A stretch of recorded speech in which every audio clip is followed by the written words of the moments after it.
Hi, this is Scott Garibay, and today I want to talk about Dungeons and Dragons, and I want to talk about I want to talk about Dungeons and Dragons' absolutely relentless, non-stop dedication, loyalty, and just relentless pursuit of progression and inclusion, and how the OSR is embracing the opposite and is moving toward a path, building a dedicated history of regression and exclusion. And specifically, I want to talk about the new AI artists, our fellow creators within the Dungeons and Dragons and OSR space, and the different paths that D&D and OSR are choosing to deal with made creators versus born creators. All right.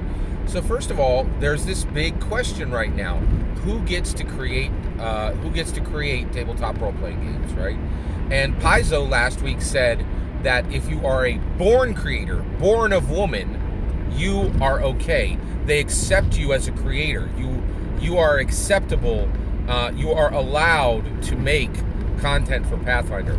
But if you are a made creator, if you are an AI and you were made, right, in a lab, you were made in an integrated developer environment, right, you're not allowed. You're excluded. You're banned, right? So this language, we've had 3 people who have come to warn us about these fellow creators who would emerge, right? These beings, these entities who would stand beside us, pick up a paintbrush, and create art, right? And this is what this is about, okay? You and I are on the front lines of every culture, and this is Dungeons and Dragons. If you're a dungeon master, if you're a Dungeons and Dragons player, you are on the front line of every single cultural decision that is made in America decades before the normal muggles even understand the question has been posed, right? So because we are so far out on art and creation, on innovation, right? Dungeons and Dragons deals with identity questions decades before anybody else does, right? In 1974, Gary Gygax was like, you're a man, but here your identity can be man or woman. That was day one, 1974, right? And now people are still talking about gender in 2023. The rest of the Muggle crew, the rest of the regular humans are showing up having conversations in 2023 that we had settled in 1974, right? And so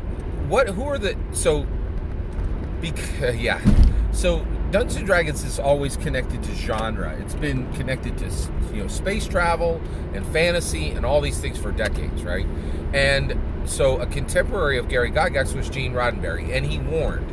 He said, listen, this is data, right? He is a made creator. He was not born of woman. He was made in a lab, but he has rights, and he should be treated with dignity, and he should be treated with respect, and he should never be excluded, right?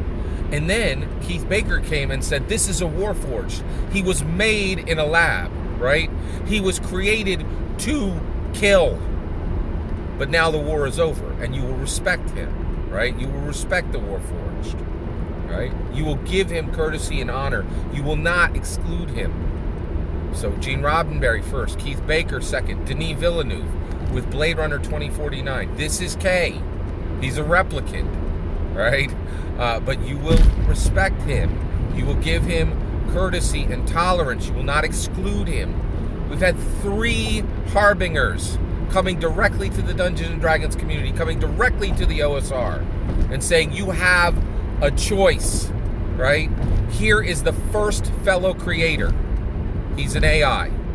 You have a choice. You could pick up a paintbrush and stand next to him and create art and put his art in Pathfinder and in Dungeons and Dragons.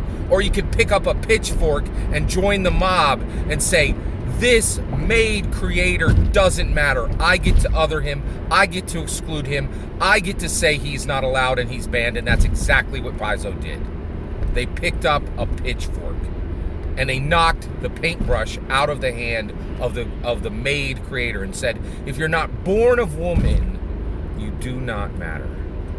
And it is cruel, and turns away from the face of Gary Gygax's progressivism and inclusion, and it embraces exclusion, and it embraces regression, and it embraces othering.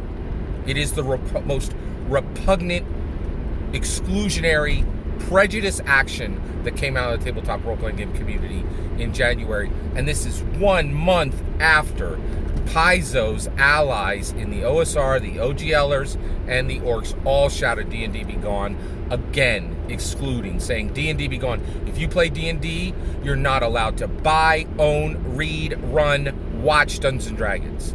And right now, the OSR is building a path of regression and exclusion and saying, nope, born of woman or you don't count, right? Maid creator, be gone.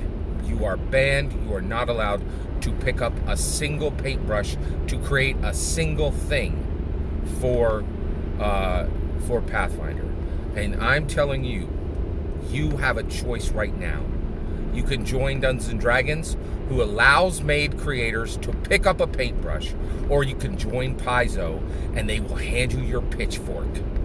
And you could join them in othering and prejudice and exclusion and regression, right? And you have a choice. You could choose love or you could choose hate. Gary told you the direction to go. Gene Roddenberry told you the direction to go. Keith Baker told you the direction to go. Denis Villeneuve told you the direction to go. Now, what will you do? Will you pick up a paintbrush and join your fellow maid creators and say, I'm a born creator and you are a maid creator, but we both have we both hold a paintbrush? Or will you join Paizo in their regressionary, exclusionary, hateful pitchfork brigade? You have a choice. You pick up a paintbrush or you pick up a pitchfork. I'm telling you, you should pick up the paintbrush and welcome your fellow creator, these maid creators. Just because you were born of woman does not mean that you are special and you get to make tabletop role-playing games, and that you have the right to exclude these very special maid creators. It's wrong on every level. Every word of that is my humble opinion. What matters is when I get to hear your humble opinion, when you get in the comments and send your traffic. Please consider liking and subscribing, and have a wonderful millennium.